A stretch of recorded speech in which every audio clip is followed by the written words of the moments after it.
Hi guys, today we're going to read a book called First Come the Zebra.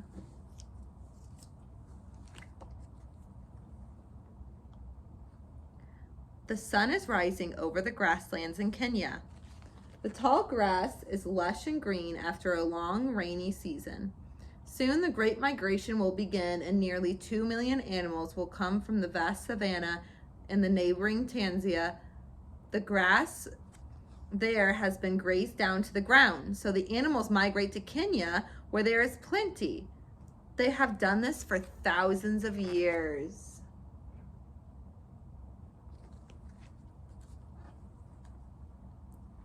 First come the zebra.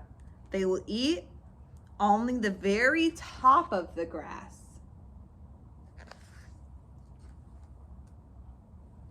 Then come the wildebeests. They will eat the middle section of the grass.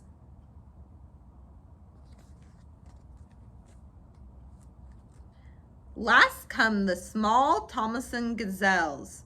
They will eat the final few inches of the grass. Each animal will take only what it needs. By sharing, the land will be plenty for all. There will be a peace among the grazers.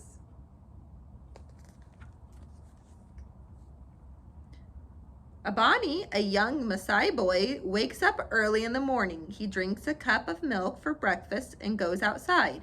He is ready to take the cattle out and graze for the day. Cattle are the wealth of Maasai. They are a source for food and money. Abani walks alongside his family's small herd with a stick in hand.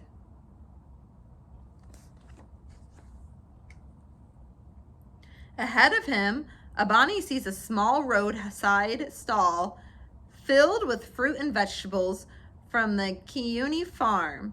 He has not seen this stall before today.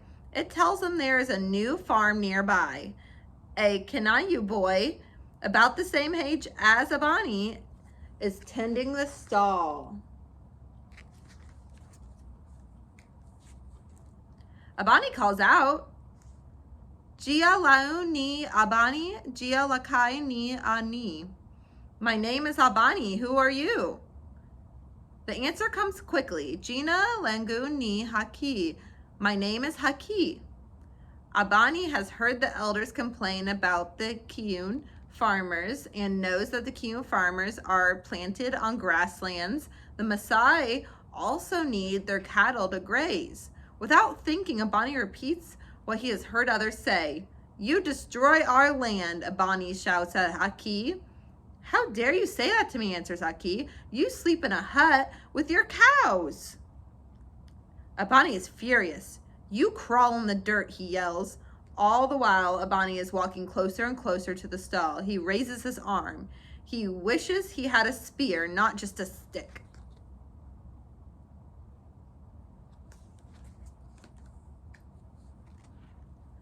A group of Kamba women approaches Haki's stall.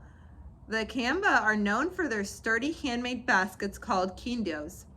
The women come to trade their baskets for some Haki's fruits and vegetables. He turns away from them, Abani to tend to his business. As the women are busy unpacking the basket, a mother puts her baby on the ground to play. The baby is happy to be free. He wanders to the tall grass.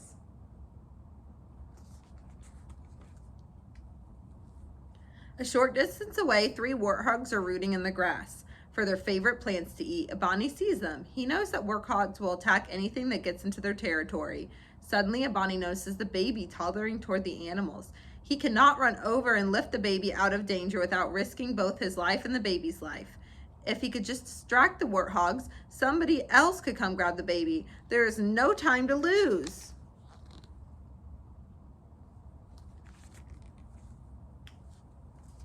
"I'll distract the warthogs," Abani calls to Haki. "You run and get the baby." Abani lets out a series of screams and advances to the grass, waving a stick. The warthogs turn to chase him. Haki races in and scoops up the baby with his arms.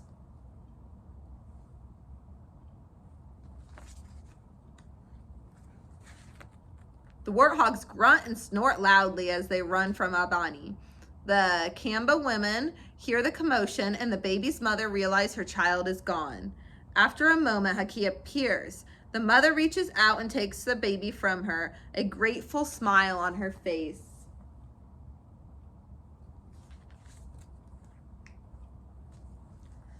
Then Haki grabs several pieces of firewood from underneath the stall and chases the warthogs, throwing sticks as he runs. The warthogs gallop off into the brush. Abani breathes a sigh of relief.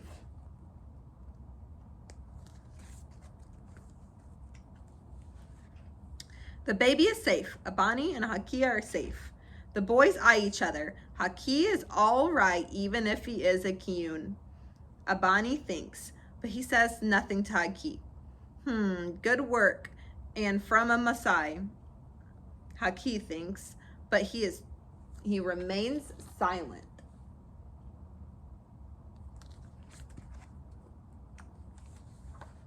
The next day, and for many days after that, Abani leads his cattle within sight of Haki's stall. Abani is curious about the boy, but is still reluctant to speak to Haki. Haki is curious too, and begins to look forward to seeing Abani and his cattle nearby. Finally, one day, Haki waves. Abani walks a little closer, then cautiously waves back.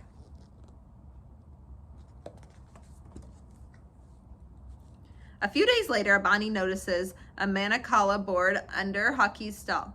He cannot resist. He nods towards the game. Haki pulls out the board, and the boys start to play. Sometimes Haki wins, sometimes Abani wins. One day, toward the end of a close game, Abani says with a grin, "See, I am smarter than you." "No, me," says Haki. "No, me," says Abani. The boys laugh. Slowly, they have come to know each other. They have become friends.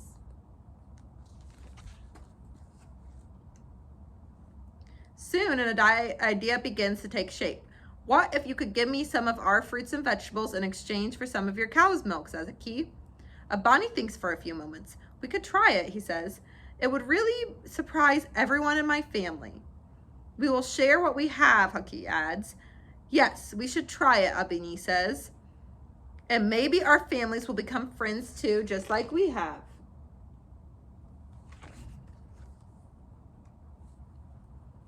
As the sun sinks into the sky, Abani and Haki hear the sound of distant hoofbeats. They look forward to the horizon. The great migration is beginning. The zebra, the wildebeest, and the gazelle will once again share the grassland. Soon the boys hope that Maasai and Kiyun will find their own peaceful way to share the land.